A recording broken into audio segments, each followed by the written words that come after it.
Alright, there it is.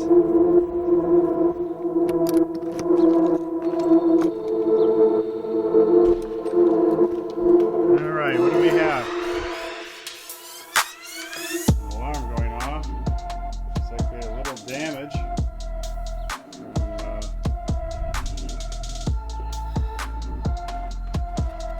Alright, let's fix that first. Okay, everything is pretty much as we left it. 10 weeks. Alright, let's get upstairs.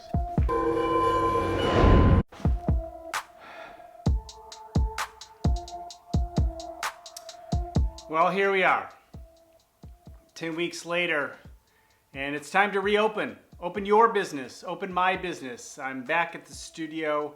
I think I've visited briefly maybe 3 times over the last 10 weeks just to check to make sure everything was okay. But the governor of Michigan has said, hey, the lockdown's over. The stay-at-home order is over. I don't know where you are, and if you're ramping up or slowing down, obviously it's not over. However, we all need to think about how we are going to reopen our businesses. So I have a question for you. Put it in the comments below. Have you opened your business yet? Believe it or not, I've created 3 videos during the shutdown that I just didn't post, including a video the day we shut the studio down. Now it's time to reopen, and quite honestly, there are some times we didn't think we were going to reopen. Obviously, there are other businesses within this building, and we're not sure if all of them, and some of them actually can't open quite yet, but we're doing everything we can to make it work. We love the building that we're in, and there are a lot of great projects and great opportunities moving forward. For all of us as visual creators, there are great opportunities. I know it's tougher, especially for those of you who photograph people. But I have some ideas that will help you out to get yourself moving, to reopen your business. You have to understand that the first step is communication. Letting people know that you are open for business. And you need to do this through social media, as well as every other form of communication that you can. You can't hold back, because the normal amount of work that you would do before to get new business, to communicate, well, you need to step it up. You also need to start thinking about the combination code, which is something I've been teaching for a long time. I'll talk about that in a few moments. But right now, it's all about communication and letting people know, your team know, and not only that, probably the biggest change when it comes to communication now is letting people know how you are doing business.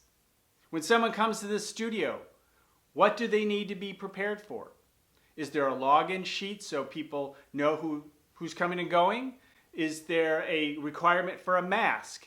Social distancing at some level? What are the rules in the studio, and do you have them in place? Whether you're going on location and meeting people at a park, or going to a venue or your own studio or home, people today want to know that they're going to be safe. Not everybody will care, but there are a lot of people who do care.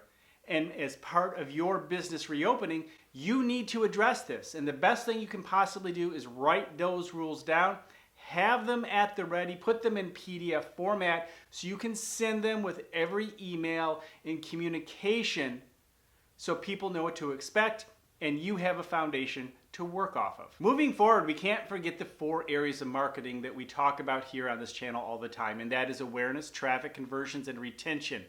And right now, developing awareness is really important to let people know you're open for business, and maybe if there's a change, again, as we talked about, the way you do business, or maybe even the types of photography, because there are new opportunities out there, and this is the time to get in on them, and I'll talk about those in a few moments too. It's also important to understand you need to drive some traffic to your website to let people know what's going on. Maybe consider a little pay-per-click advertising if you have the budget. I know many of us do not, and that's fine.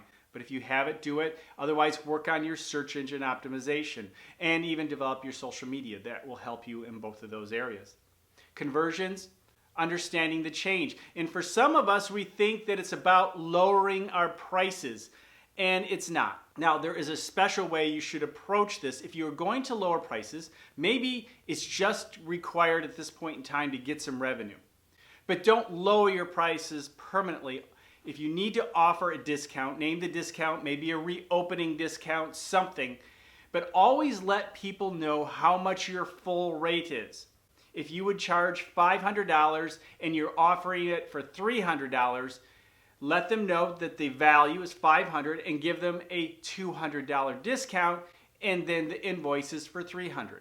That's how you do it properly, because if people start to think of you as a less expensive photographer, or just pigeonhole you, say, hey, this is their new price, this is the way they're doing business, they're always going to go after that price. Put a time limit on it, let them know what it is, and if you need to extend it, that's fine.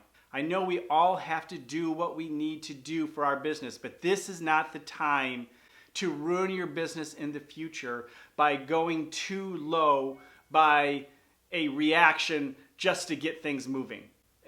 Just a reflexive action. You can't do that. That will ruin your business down the road, and you don't want that. You want to continue to photograph, and you want to continue to earn what you're worth.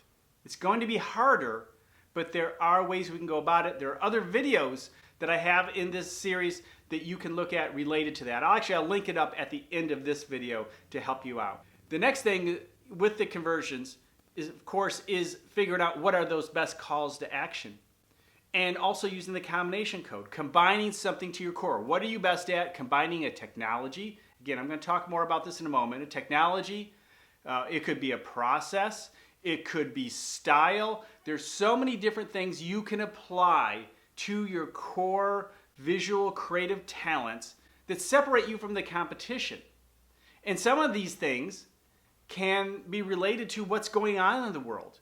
There are new needs right now, new problems that people have right now. How can you apply your craft to those problems? Next is retention.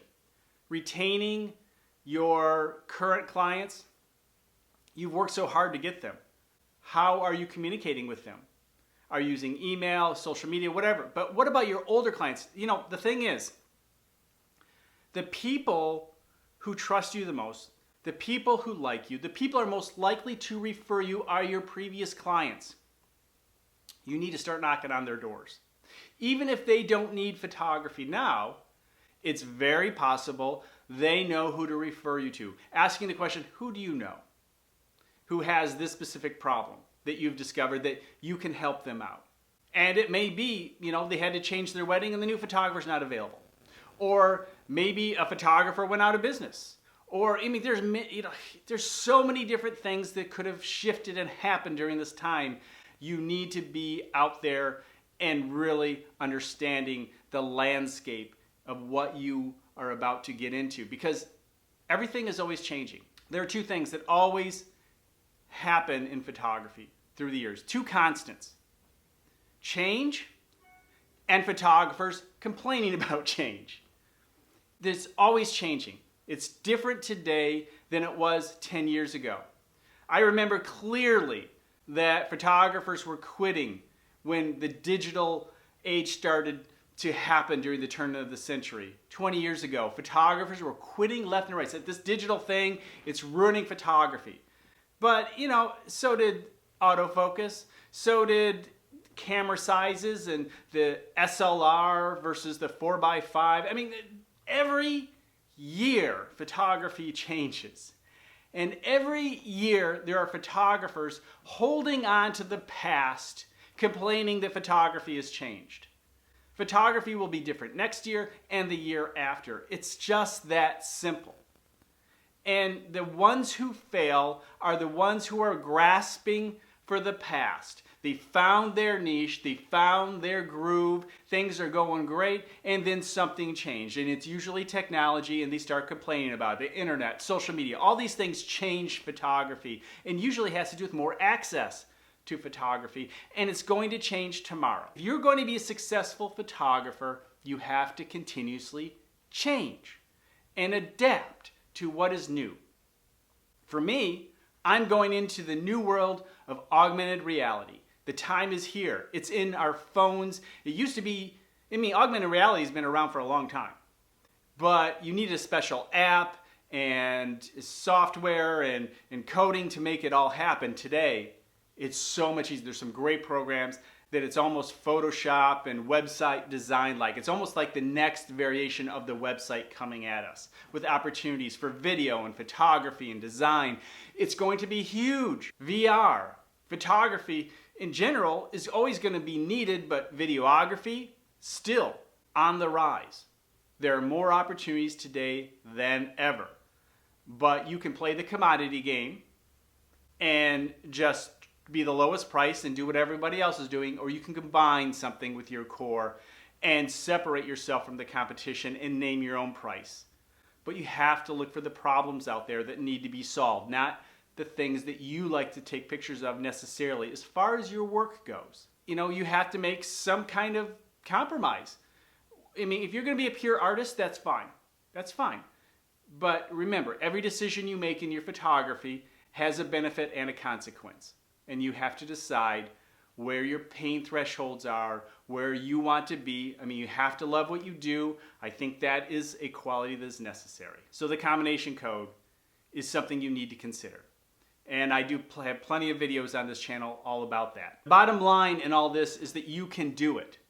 You can make this happen if you have the passion and energy to get out there and make your career happen. So how do I know all this stuff works? Well, it's rather simple. I've been through it before. The Great Recession, 2008, 9, 10, 11, all that time really hurt photography.